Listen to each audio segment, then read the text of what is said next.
My camera saved my boss from getting fired. Let's go back in time for a little bit.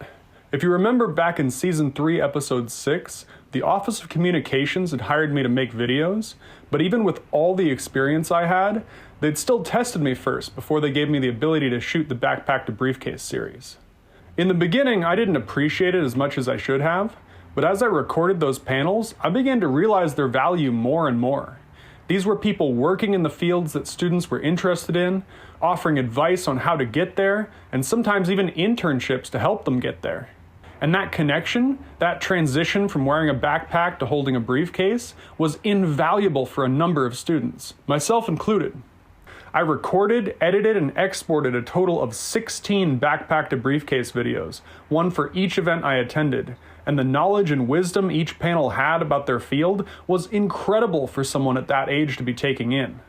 I was learning about experts in very different fields who lived very different lives, but still found success. And that kind of wisdom can be very difficult to find, because not only did it apply to us, it came to us from people who'd graduated from Whittier College, and we, at least theoretically, could follow similar paths to get to where they had.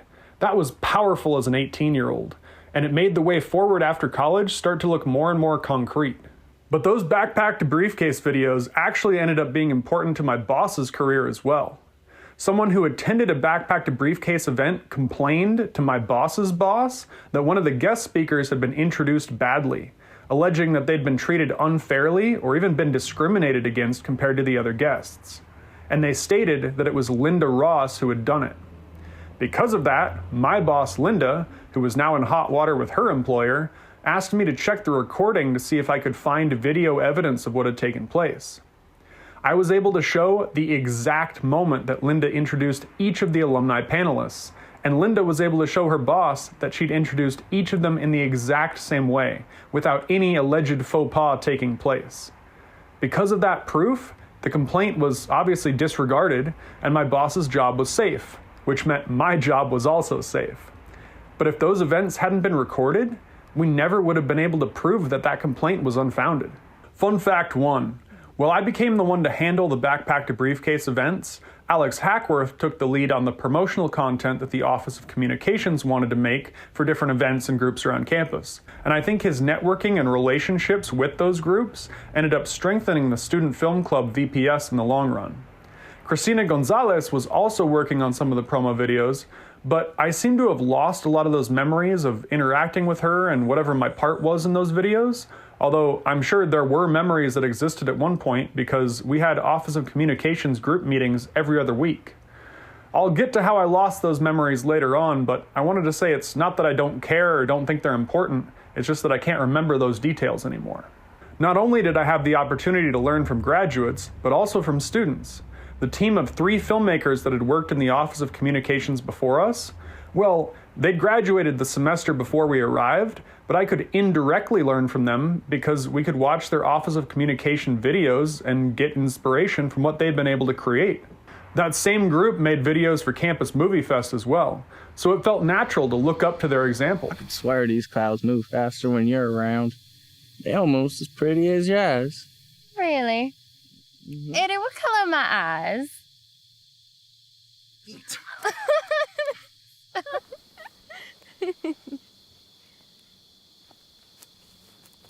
What's that? There was something savage about him.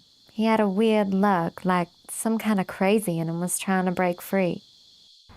That team of 3 filmmakers was Andrew Swett, Kevin's son, and Reed Price, and I would even go on to meet and work with 2 of them when I was older, but I'll get to that. But all of these on-campus film jobs meant that when Martin Luther King Jr. Day came around, I was primed to be the person to record it, and I accepted when they offered it to me. It was a great time, and I was glad to be there. And at the end of the day, I was glad that we'd shot Carpe Diem in the Karma Lounge in Hollywood, so I wasn't upset that Club 88 had been reserved for this celebration instead.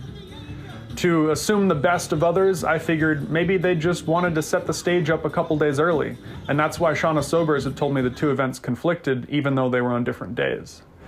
It felt like a moment of reconciliation for me, thinking that the administration wasn't working against me, they just wanted to make sure this event had gone smoothly. And it did, and some of the messages from that event were very impactful. I am extremely encouraged to see you all here today to celebrate Dr. Martin Luther King Jr. on his birthday. It's a blessing to be here. And so this afternoon, I have a dream. It is a dream deeply rooted in the American dream. I have a dream this afternoon that one day, right down in Georgia and Mississippi and Alabama, the sons of former slaves and the sons of former slave owners will be able to live together as brothers. I have a dream this afternoon that one day this nation will rise up and live out the true meaning of its creed.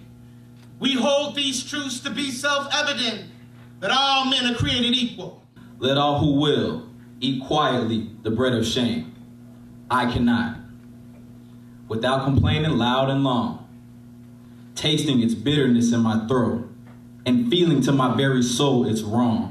And let's make one thing clear. See, Martin had a dream. Martin even had nightmares.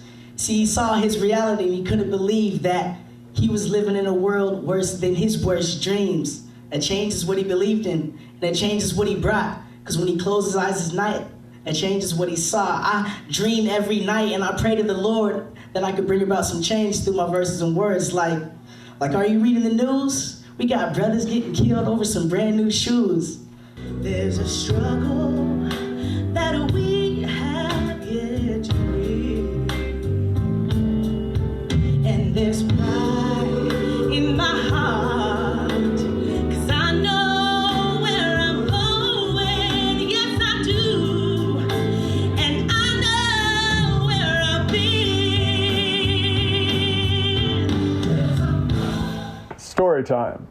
The Franklin active Tejada knew that I was interested in pledging, even though I hadn't really known until it was too late to pledge that year, but he invited me to an event called Casino Night anyway, so I could have a better shot next year. I arrived at this casino night around 9 p.m. and got to see more of the Franklin active body and the DOBs. That stands for Daughters of Ben, and it was the way for women to be associated with the society, even though the actives were only men. This was the last event before pledging started that could convince people to join, and it's an unusual one that serves a very important purpose for the Franklins. Every prospective member, aka a prospy, is given a number of Franklin dollars that are printed and cut out beforehand, and they can bet on any game at a number of gambling tables, even though no one could agree on what the games were called because people had grown up in very different areas. Well, right, like was it blackjack or 21, poker or Texas Hold'em, dice or craps? You get the idea. And the tables were run by different Franklins or DOBs because a lot of the time the prospies didn't quite know the rules of the game very well and needed a little help to get started. However, if they won and got more Franklin dollars, those prospies could go up to the bartenders, who were also DOBs, and order drinks that they paid for with the Franklin dollars they'd gotten, and we suggested they tip the DOBs. That way they spent more money and interacted with the DOBs more, and the DOB with the most tips at the end of the night got a prize. The drinks ranged from anything from water to juice to soda to hard liquor, depending on who was ordering. It was a fun night that allowed the active body to see how the prospects interacted with money, gambling, and women in order to know if these were actually people that they wanted to bring into the society or not. And it usually devolved into more of a normal party as people got too drunk or tired of playing the games. But there were two additional wild cards in play. The first is that there's printed images of heterosexual porn plastered all over the walls, and the craziest stuff they can find. I'm talking hundreds of images of blowjobs, orgies, interracial, bukkake, anal, hentai, you name it, all put together in collages in prominent places around the house. This has been a long-standing tradition, and it's my understanding that this is done partially to see how the prospies react to that, and to weed out creepers. For example, one year a prospy took a picture off the wall and stuffed it into his pocket for later. He didn't get a bid. Franklin actives have guessed as to how the second wild card became a tradition, but I think it's because actives wanted to discourage prospies from hooking up with DOBs in the bathrooms and to make sure no one was homophobic. Therefore, the bathrooms are plastered with gay porn from floor to ceiling. One of the gay Franklins made a joke about having to go to the bathroom to jack off while we could just stare at the living room walls and do it. But again, if prospies were too into the walls, too flirtatious with the DOBs, too offended by the bathroom, too obsessed with winning the games, or too into drinking, it was a red flag that they might not be the kind of person you'd want to be a Franklin. I don't think I was able to be at this event for too long, but I remember going to it, playing a game of Texas Hold'em, losing a few Franklin dollars, and giving most of the dollars I had left away to someone else before I left, although I held onto a couple as a souvenir of the night. This event has changed quite a bit over the years as things have gotten stricter and stricter, but back then it was both a lot of fun and a great way to know more about who the Franklins were about to let into the society. I learned that putting people around vices and attractive women is a great way to know who they really are under the surface. Some of it seemed a little strange without the knowledge of why it was being done, but listening to the alumni helped us understand the reasons behind it.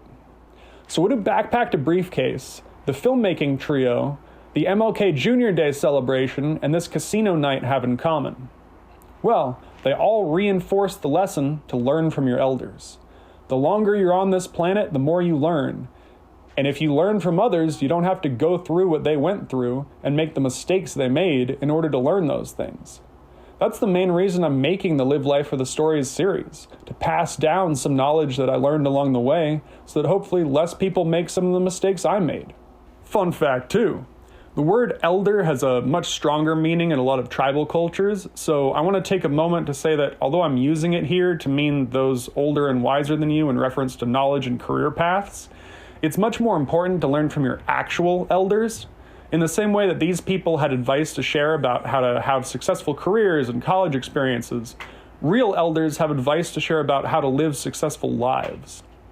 But you'll have to tune in next week to learn about one of my elders and a magician we had on campus.